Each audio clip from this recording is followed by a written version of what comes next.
അച്ചായി ശംശിയൊക്കെ സ്തുതിയായിരിക്കട്ടെ. ഞങ്ങൾ നിലമ്പൂരിൽ നിന്ന് വരുന്നു. എൻ്റെ പേര് ബിന്ദു, എൻ്റെ ഹസ്ബൻഡിൻ്റെ പേര് ആൽബർട്ട്, മോൻ ജോയൽ സിമേതി. ഞങ്ങൾക്ക് കിട്ടിയ 2 അനുഗ്രഹത്തിന് സാക്ഷ്യം പറയാൻ വേണ്ടിയിട്ടാണ് വന്നത്. എൻ്റെ ചേട്ടായിക്ക് 1 വർഷമായിട്ട് ഇടയ്ക്കിടയ്ക്ക് ഇങ്ങനെ തുമ്മൽ വരും. തുമ്മൽ വരുമ്പോൾ മൂക്കിൽ നിന്ന് ബ്ലീഡിങ് വരും. ഈ ആൻജിയോപ്ലാസ്റ്റി കഴിഞ്ഞതുകൊണ്ട് ആ മരുന്ന് എടുക്കുന്നത് കൊണ്ട് ബ്ലീഡിങ് വന്നു കഴിഞ്ഞാൽ നിൽക്കത്തില്ല. അപ്പോൾ പിന്നെ ഞങ്ങൾ ഹോസ്പിറ്റലിൽ പോകും, ഇഞ്ചക്ഷൻ എടുക്കും, കുറയും, വീണ്ടും വരും. ഇങ്ങനെ 1 വർഷക്കാലമായിട്ട് ഇങ്ങനെയായിരുന്നു. അപ്പോൾ ഞങ്ങൾ ഹാർട്ടിൻ്റെ ഡോക്ടറായിരുന്നു കണ്ടുകൊണ്ടിരുന്നത്. അപ്പോൾ ഹാർട്ടിൻ്റെ ഡോക്ടർ ENT ഡോക്ടറെ കാണാൻ പറഞ്ഞു. അങ്ങനെ ENT ഡോക്ടർ മൂക്കിൻ്റെ ടെസ്റ്റുകളെല്ലാം നടത്തിയപ്പം മൂക്കിനൊരു സർജറി വേണമെന്ന് പറഞ്ഞു.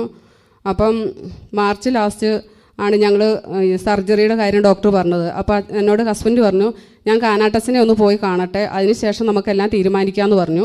അങ്ങനെ ഇവിടെ മാർച്ച് ലാസ്റ്റ് അച്ഛൻ്റെ അടുത്ത് വന്നു. അപ്പോൾ അച്ഛൻ പറഞ്ഞു, സർജറി ഒന്നും വേണ്ട, ഈ ദിവികാരുണ്യ സൗഖ്യ ആരാധന ഇന്ന് ഇവിടെ കൂട്, അതിനുശേഷം നാളെ മുതൽ നടക്കുന്ന പീഡാസഹന ധ്യാനം കൂടാൻ പറഞ്ഞു.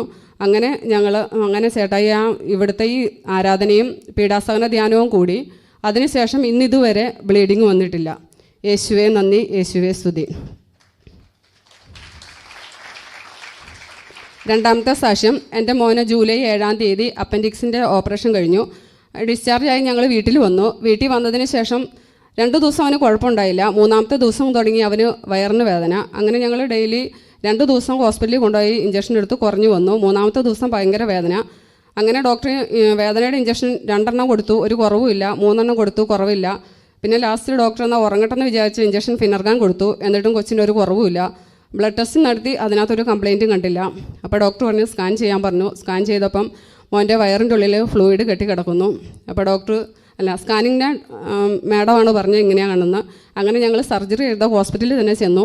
അപ്പോൾ ഡോക്ടർ അവിടെ അഡ്മിറ്റാക്കി. ചിലപ്പം ഒരു ഓപ്പൺ സർജറി വേണ്ടി വരുമെന്ന് പറഞ്ഞു.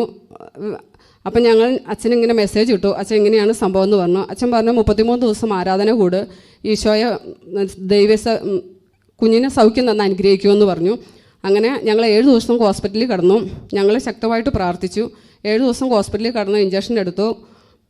ഹൈ ആൻറ്റിബയോട്ടിക് തന്നെ 3 നേരം കൊച്ചിന് ഈശോ കൊടുത്തു, ഡോക്ടർ കൊടുത്തു. 3-ാമത്തെ ദിവസം കഴിഞ്ഞപ്പോൾ ഡോക്ടർ പറഞ്ഞു ഒരു CT സ്കാൻ ചെയ്യാൻ പറഞ്ഞു. അങ്ങനെ ഞങ്ങൾ CT സ്കാൻ ചെയ്തു.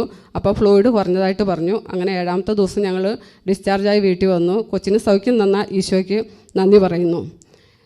എപ്പോഴും ഞങ്ങൾക്ക് വേണ്ടി പ്രാർത്ഥിക്കുന്ന, ഞങ്ങളുടെ കാര്യങ്ങളെല്ലാം എപ്പോൾ പറഞ്ഞാലും അതിന് മെസ്സേജ് തരികയും ഞങ്ങൾക്ക് വേണ്ടി പ്രാർത്ഥിക്കുകയും ചെയ്യുന്ന കാനാട്ടച്ചന് ഹൃദയത്തിൻ്റെ ഭാഷയിൽ നന്ദി പറയുന്നു.